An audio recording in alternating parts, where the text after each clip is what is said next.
são as tecnologias necessárias para construir um mundo sustentável?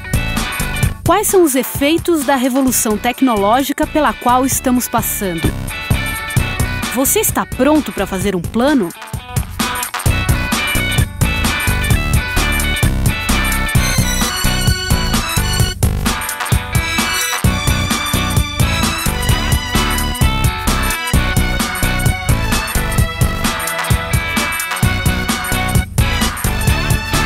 As emissões globais aumentaram em torno de 40% porque os países emergentes precisam crescer.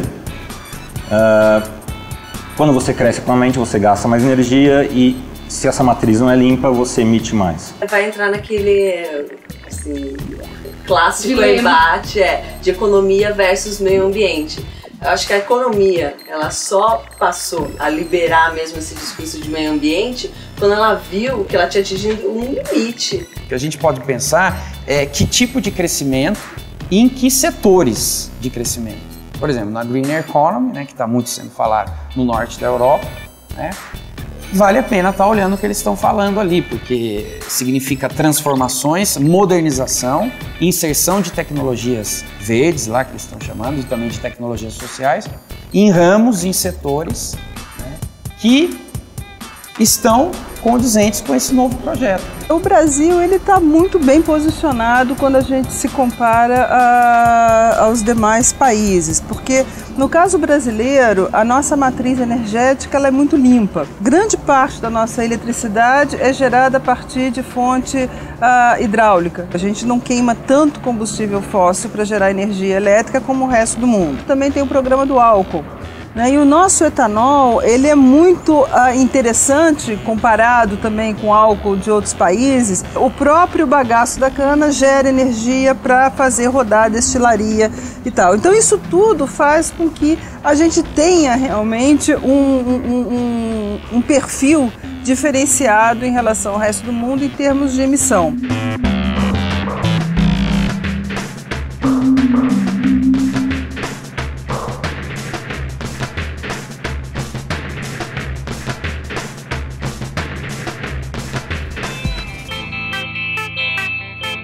A chamada economia verde, só na China ela vai movimentar 1 trilhão por ano a partir de 2010, sabe? Que seria muito essa dinheiro. Tecnologia verde? É você transferir toda a tecnologia que você tem hoje, todo o modo de produzir que você tem hoje. Por exemplo, você vai gerar energia elétrica, ao invés de usar hidrelétrica, você usa painel solar, você usa energia eólica. Essa mudança de uma economia do carbono para a economia verde, ela vai gerar investimento. E num momento que está todo mundo falando de crise econômica, quer coisa melhor para investir e investir de modo sustentável.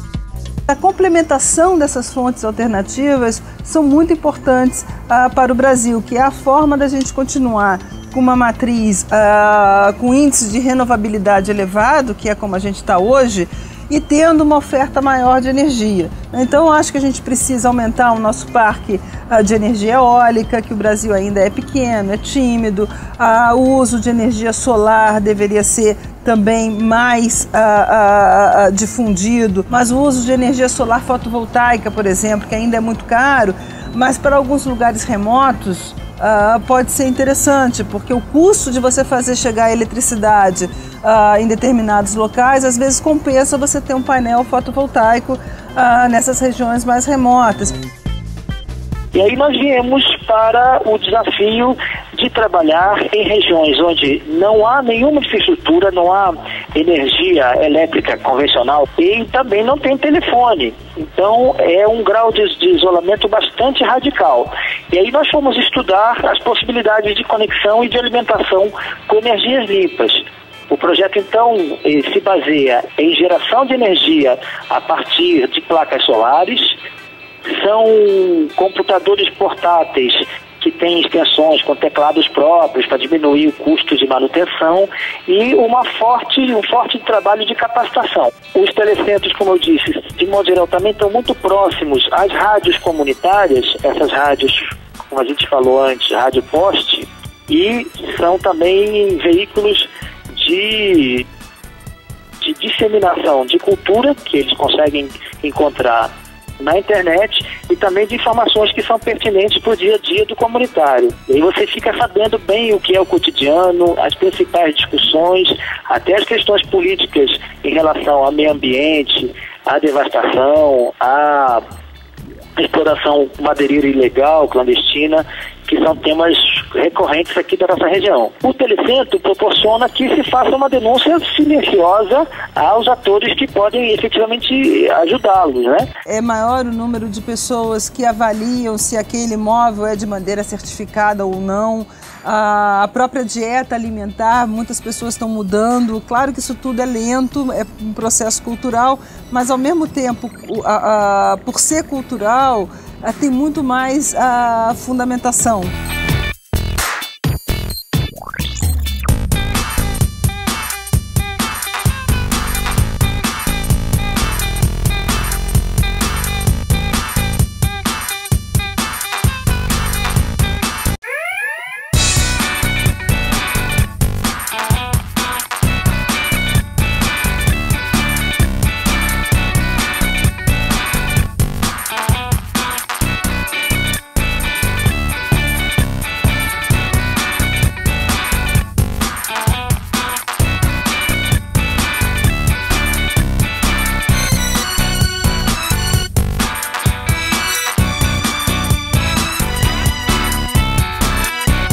Você vê hoje em todas as universidades brasileiras, ou praticamente todas as universidades brasileiras, centros de pesquisa desenvolvendo novas tecnologias de como reduzir emissões, seja através de tecnologia renovável, que a gente está vendo aqui, os painéis fotovoltaicos, tecnologias emergentes como células combustíveis, tecnologias para tratamento de efluentes. Atualmente estou participando de 2 projetos que envolvem conscientização ambiental e tecnologias sustentáveis. Um deles é uma casa, que basicamente é que ela seja sustentada com energia solar, e o outro projeto tem a ver com a parte da engenharia com saneamento básico para promover uma saúde melhor em cidades e conscientização ambiental. Que tinha a ver com água e lixo, é meio que um desafio das metrópoles de como melhorar esse problema envolvendo a nossa água e o destino do lixo, né?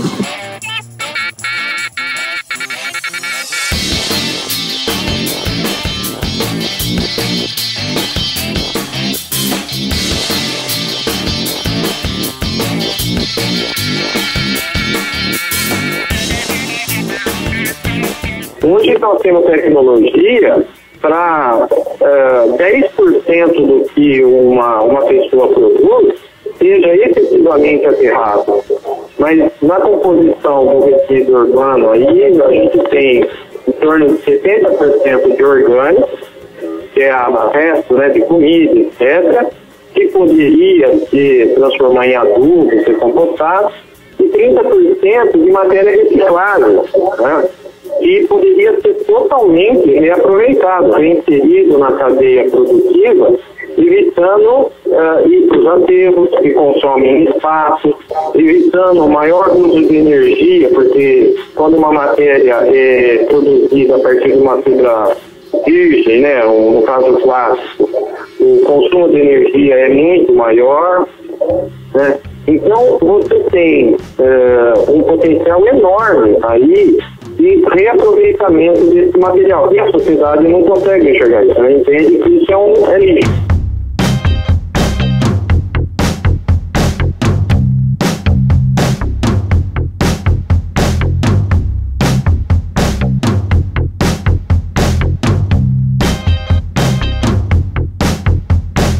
A possibilidade do Brasil conseguir implementar uma série de tecnologias limpas, né, tanto de produção, na área de consumo mesmo, é muito grande.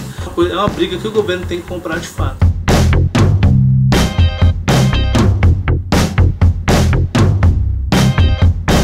Está muito mais na mão das pessoas, da sociedade civil, dos consumidores em geral, do que se dá valor.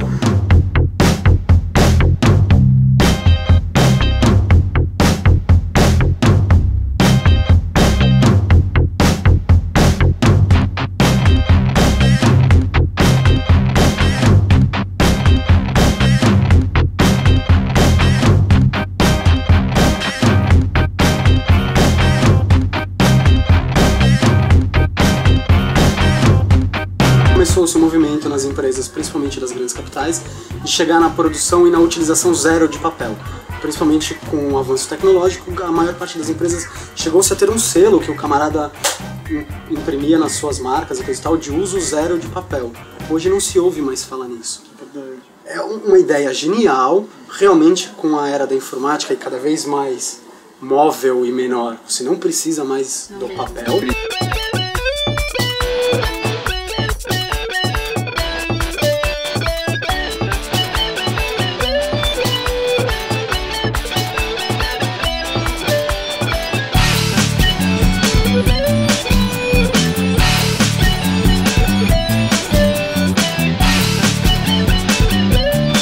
A gente vê aí o exemplo, né, da crise da indústria fonográfica, né, que intermediava a relação entre o produtor cultural, o artista com o público, né, então era necessário passar por uma indústria.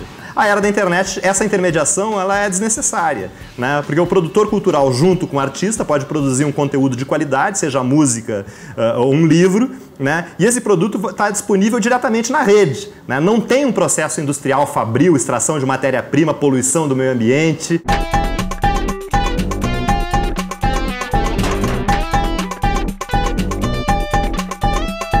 Vai ser um Brasil antes e outro depois do pré-sal. E esse depois é o quê? É um Brasil com mais carro, com mais... Gente, é a mesma coisa. Não, pode ser... E se todo esse dinheiro do pré-sal for investido nas coisas certas? Nessa nova Pra economia, pesquisar novas tecnologias, na educação, não precisa, você vai ter um país pró-sustentabilidade.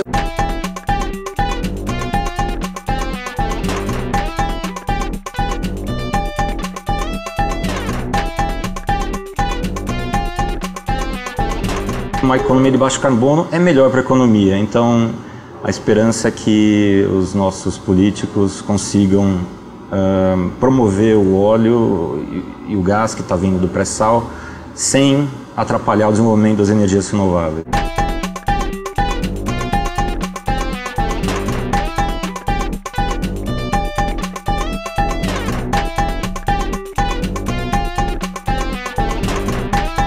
Então acho que, obviamente, essa sociedade traz outros problemas que precisam ser resolvidos para essa juventude que está aí.